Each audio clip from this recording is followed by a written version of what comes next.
maybe I should hit the leave meeting button. No, I'll hit continue. Okay.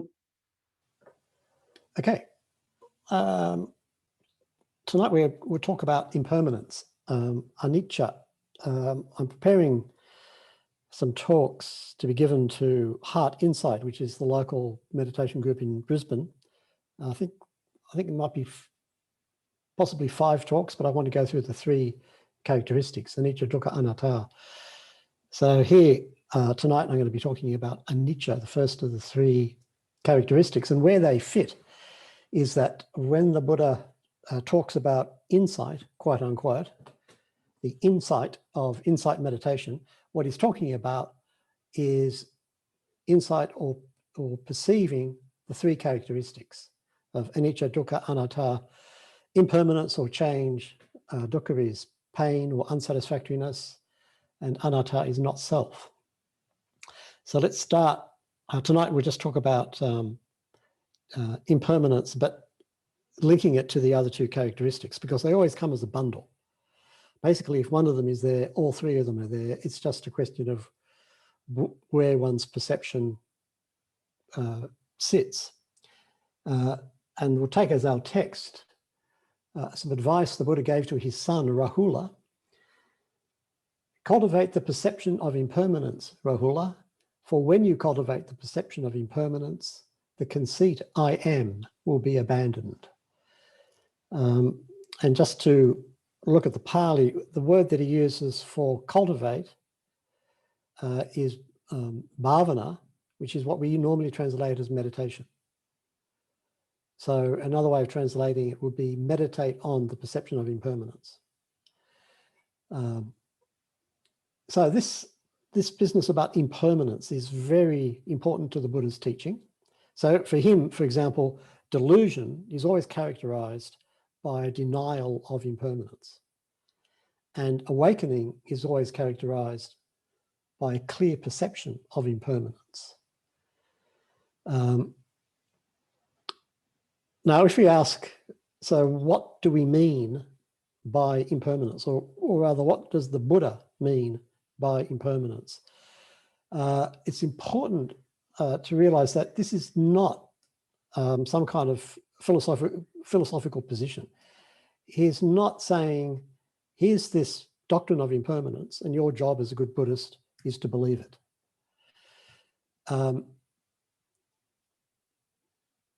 It's not a philosophical theory of change, and it's not the normal everyday sense of change that we all share, because neither of these actually lead to awakening. So what is the Buddha talking about? So let's begin with the word that he uses. Actually, I'll just get something to drink, but I can keep talking because I've got this lavalier microphone.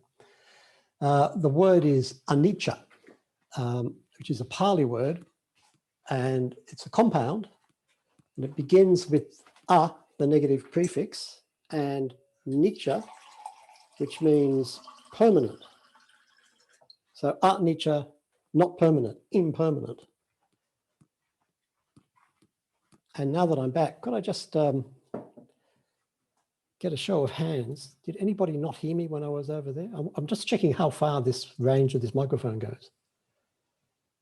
Did anybody not hear me? The thumbs up indicates you did hear me. Does it? Yes. Fantastic. Another technological triumph. Anyway, Anicca. Now, in Sanskrit, this is nitya. Now, nicca means stable, constant, permanent. And in everyday Pali usage back in the day, in ancient India, nicca refers to what can be relied upon.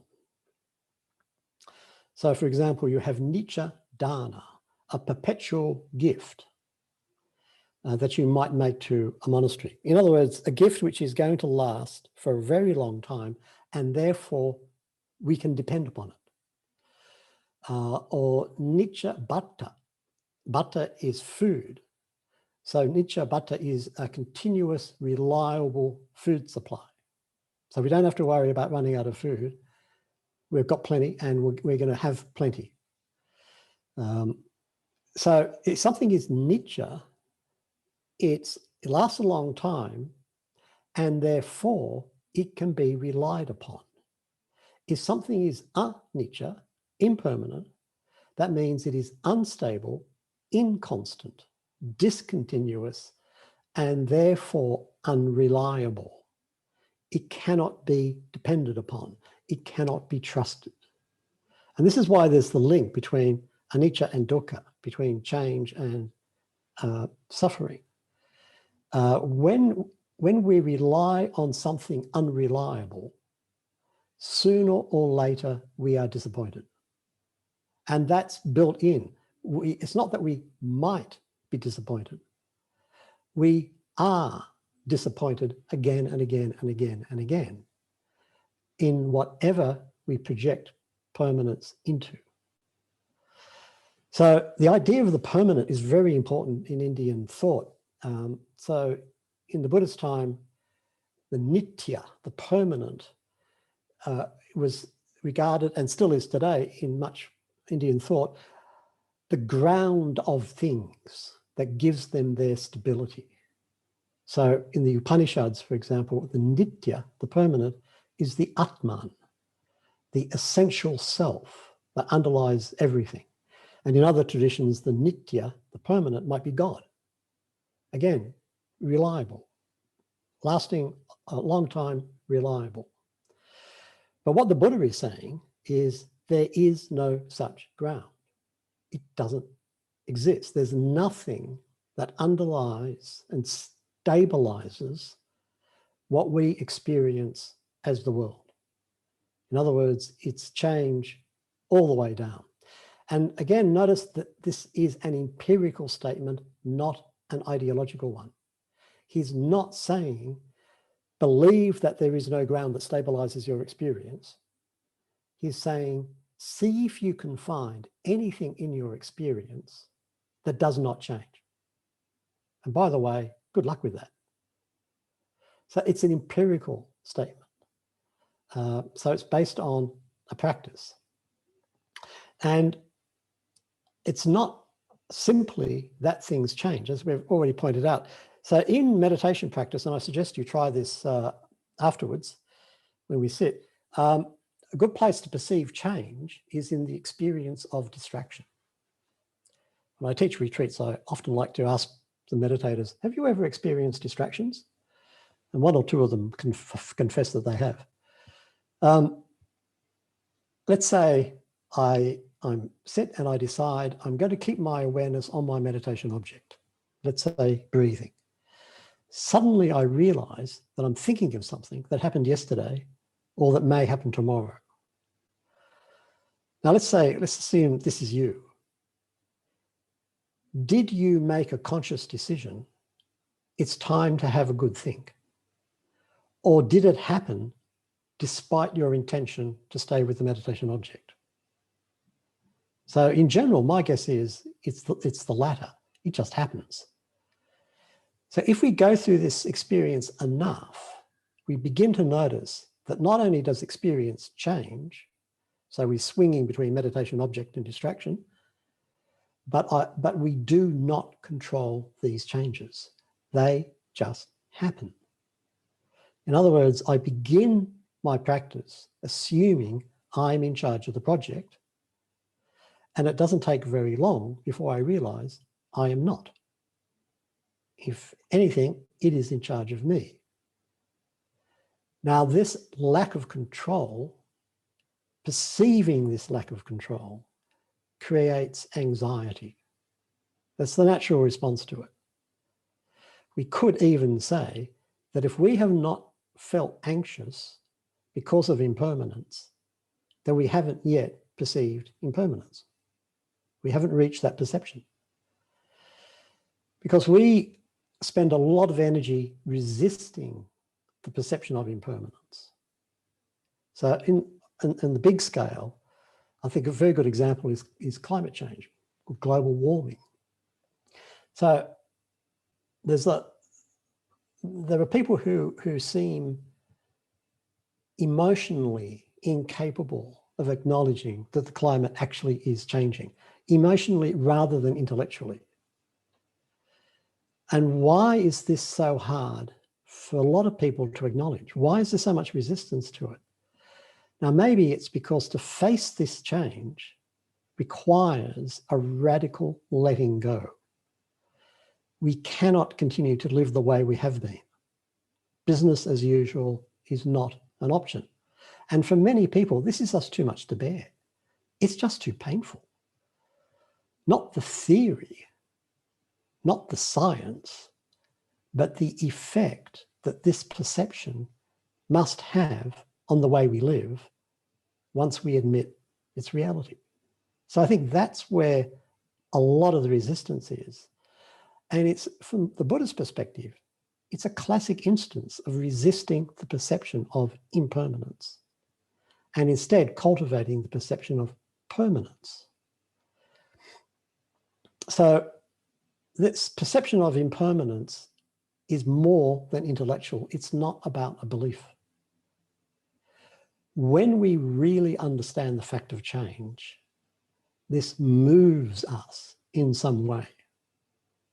And for the Buddha, this perception is linked to apprehension, to anxiety, because it involves a felt sense of the unreliability of things, the unreliability of life itself. So we could say that if we are not moved by our perception of change, we have not perceived Anichia. And what part of the pain of it is because impermanence, the perception of impermanence uncovers our attachment. So what alarms me is not change as such, but the fact that things change from the way I want them to be, or things change in ways unpredictable to me. Whatever I seek to rely on turns out to be unreliable. Wherever I look for security, what I find is insecurity. So this is what creates the pain in change. So there's a movement from the perception of impermanence to the perception of dukkha, the pain at the core of our being, and the disappointment which is inherent in any kind of clinging. Am I making sense? Any questions thus far? Stunned into silence. Very good. That's what I like to see. Okay, so let's have a look at the link between anicca and anatta. The link here is the absence of control. One of the ways in which the tradition talks about self is that self is the one in charge. And what Anicca reveals is that there's no one in charge. And of course, there's a painful quality to that realization. But let's begin by looking at how we create the perception of a permanent self. So this is the perception of permanence, which for the Buddha, this is the standard human position. The perception of impermanence is unusual. It's something that needs to be cultivated. Now, the self illustrates permanence. So, and remember that permanent does not necessarily mean lasting forever and ever. Basically, it means lasting unchanged over time. And again, we're not talking about taking on a theory. So for the Buddha, something is permanent if it can be seen as not changing over time. And this is one reason why he's so preoccupied by this concept of self. So to be a self, let's say to be Patrick. Patrick is the self I'm most familiar with, so I'll talk about him. To be Patrick, this self has to remain unchanged over time. So the Patrick who begins this talk is the same Patrick as the one who finishes it. In fact, the Patrick, as introduced, who is giving this talk, has been teaching Dharma for a very long time and plans to continue to do so in the future.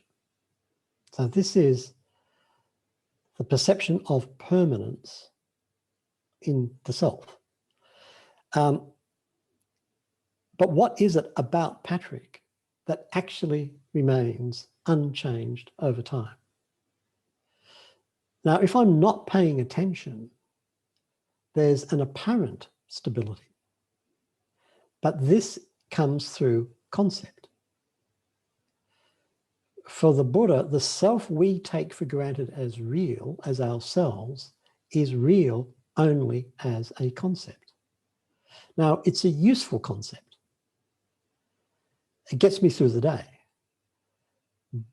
But it's only a concept. Now, we normally relate to the world through a screen of concepts. The world is what we think it is. I am who I think I am. Now, these concepts are stable. So for a long time now, it seems to me that ... my concept of myself is very stable. So I think of myself as the same person who was born all those decades ago, who was raised in that particular house, in that particular suburb, who went to those particular schools, and so on and so forth. But when I look for the experience of that person that I was in the past, I can't find it. What I've got is a memory arising now and ceasing. So the experiences have vanished. The concepts constructed from those experiences remain. So we project permanence onto our experience through concept. And one of the ways in which it works is that we assume the someone who is actually experiencing all this. So we're talking about the nature of experience. So one way to look at it is, what am I experiencing? But we could turn it the other way around. Who is undergoing the experience? Who is the one experiencing this? So our normal perception is not simply that this is happening, rather this is happening to someone. This is happening to me. It's about someone. It's about me. It's for someone. It's for me. So this meeting is about me. It's for me. Therefore, I am the one experiencing this. This experience is changing. But back in here, there's something stable. And this is the self. One area where we can see this is in what the Buddha calls craving, which he sees as a crucial aspect of the self. And essentially, craving is the urge to possess. So the Buddha talks about it as the movement, this is mine. Now, what's the difference between something which is mine and something which is not mine? Not mine. That which is mine is part of me. It's not simply an object in space. It's part of me.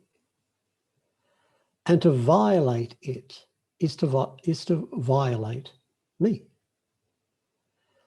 So this relationship, this is mine, refers to my sense that this possession is for me, about me, pointing toward me.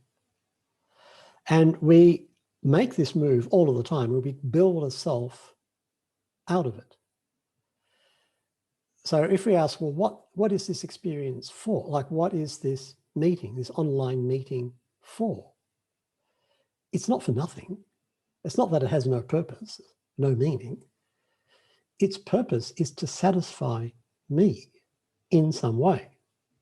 So, and the meaning of this activity is found in its function as my possession.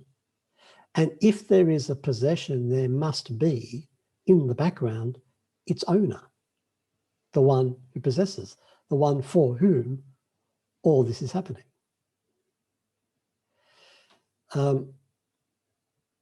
Which brings us back to perceiving impermanence. So, particularly when I'm meditating, I can see that this experience right now is changing. It's harder to see that what this experience now is for is also changing. So right now, I might have the experience of listening to these words. That's in the foreground of experience.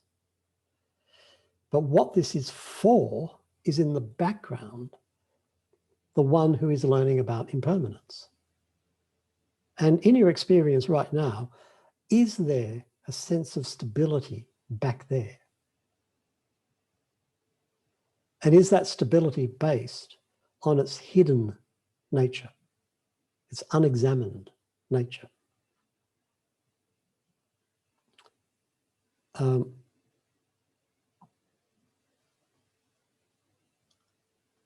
So from the point of view of the perception of impermanence, part of the job in the meditation practice is to turn awareness within to find the one that this is for, the one who's experiencing this.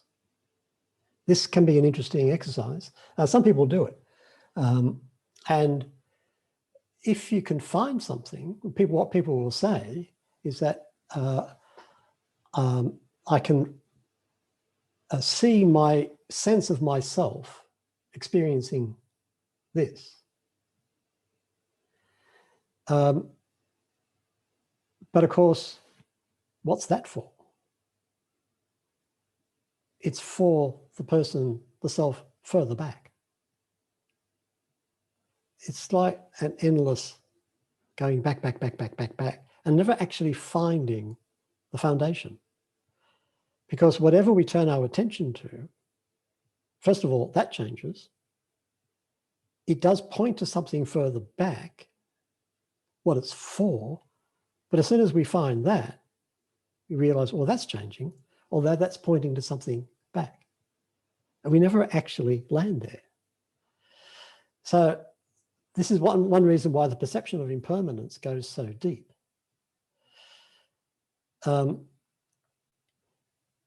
If we talk about how do we uncover impermanence, what's the method? Essentially, it's paying attention to change. If we're meditating for the purpose of insight, then we start to pay attention to change. That's a big part of the whole project. We go deep into the ordinary, mundane aspects of experience. And we're learning to attend to and therefore value the most ordinary, mundane aspects of experience.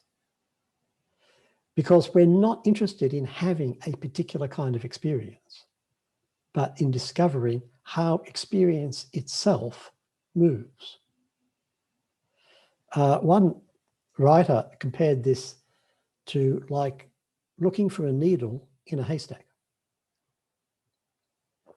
So that's the job. We've got the haystack, in it there's a needle. We've got to find the needle. And the needle is very small, very well hidden, very mysterious, while the haystack is very large. So our task is enormous to find that needle.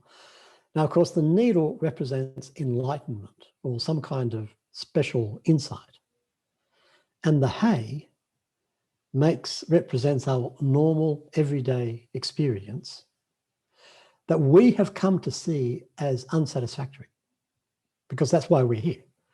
That's why we're embarking on meditation practice. That's why this is what justifies all the trouble that we take to come and do a meditation practice, because it's not satisfactory. I want something better.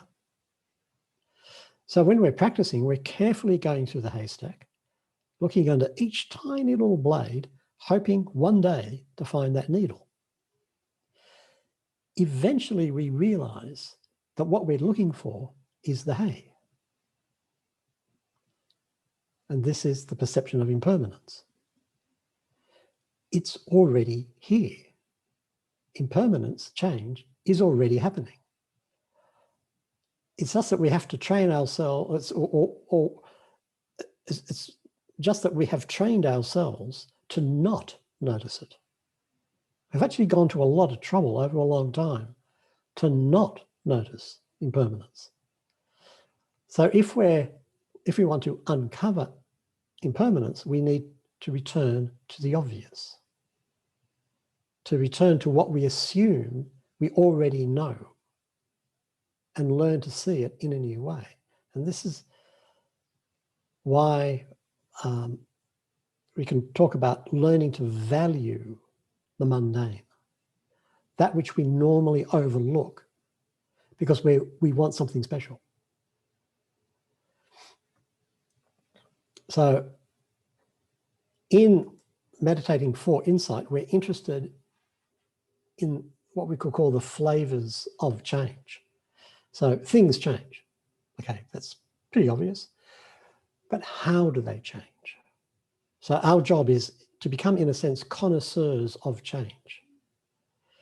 We're interested in the fact that one thing turns into another. So we're particularly interested in the intersections of change, the place where one thing turns into another. So just to give a couple of pointers which you may want to play around with in the meditation. First of all, things arise and cease. They begin and end. Do I see arising? Do I see the beginnings of things? Do I see cessation? The endings of things? Or am I missing something? If I'm missing beginnings and ends, it may be because I'm in the middle of things, between beginnings and ends, in which what I perceive an assumed stability. But that which I take to be stable, is it really as stable as I assume? When I look at it closely, does it move in any way? Now, this work is very mundane. We stay with the elemental qualities of experience. So, for example, the movements of breathing, the sensations of the body, the feel of thinking, and so on. So every breath, every thought has a beginning, a middle, and an end. If they had no beginning, they would not arise, and they would be never be noticed. If they had no end, they would stay unchanged forever. And if they had no middle, the space between beginning and end, they would be coming and going so quickly, we would barely notice them. So we've got beginning, middle, end.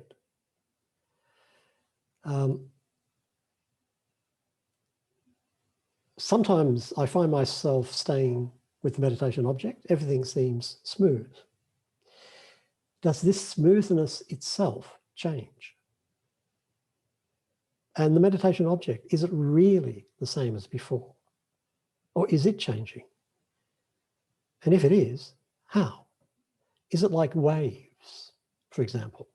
So it's not begin, end. It's more like a wave-like quality of shifting. Same thing, but it just seems to be shifting.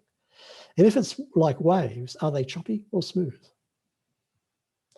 Or is the object more strobe-like? So, oh, begins, oh, ends. Another thing to look for, when things change, awareness moves from one object to another. Does it move because the initial object just ended and a new one began? Or is it that the new object attracts me before the old object has ended? That would be more wave-like. When the experience is over, is it completely over? Is there no trace remaining? Or is something still lingering? Is there some kind of aftertaste?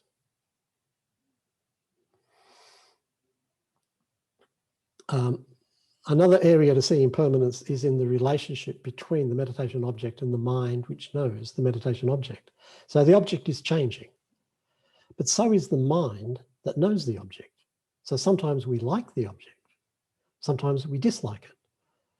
Sometimes we think the experience is good, sometimes we think it's bad. Sometimes we find the meditation satisfying, sometimes we find it unsatisfying.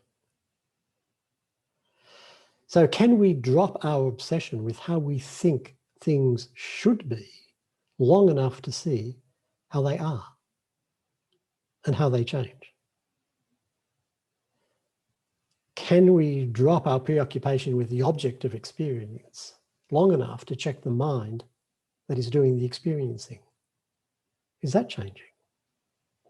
And if it is, how?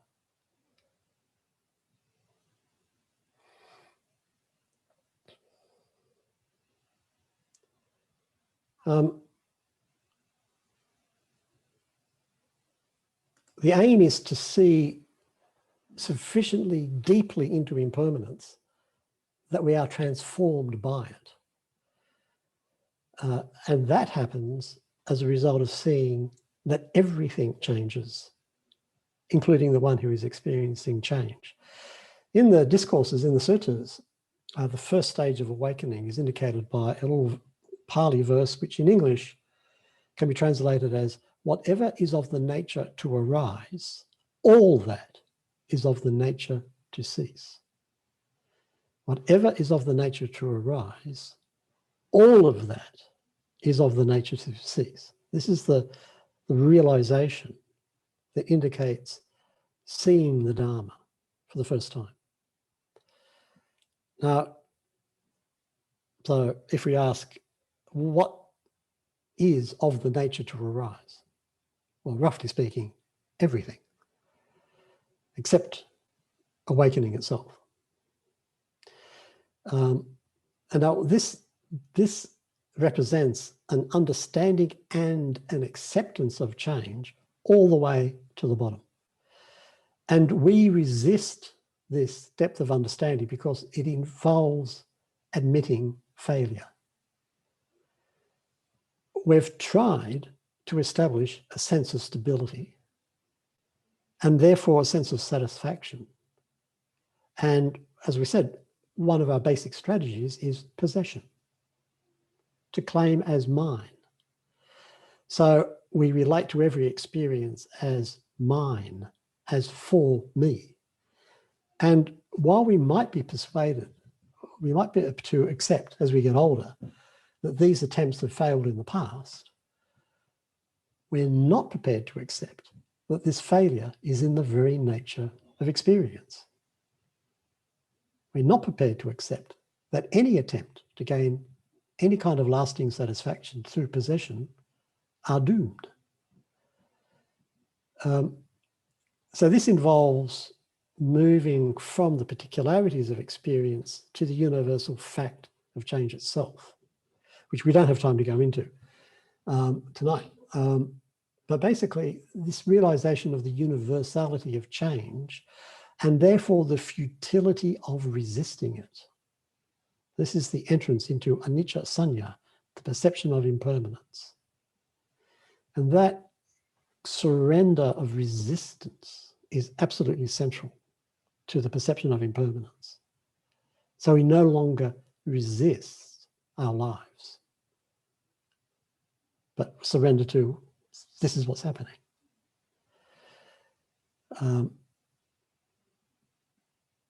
The Buddha, in the Satipatthana Sutta, he describes the mature practitioner in this way. She lives independently, not clinging to anything in the world.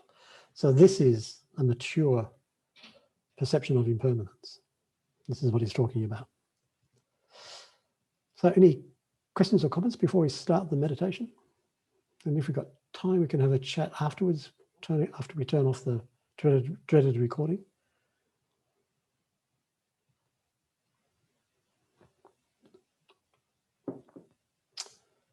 Okay, so shall we meditate for a while? Do we want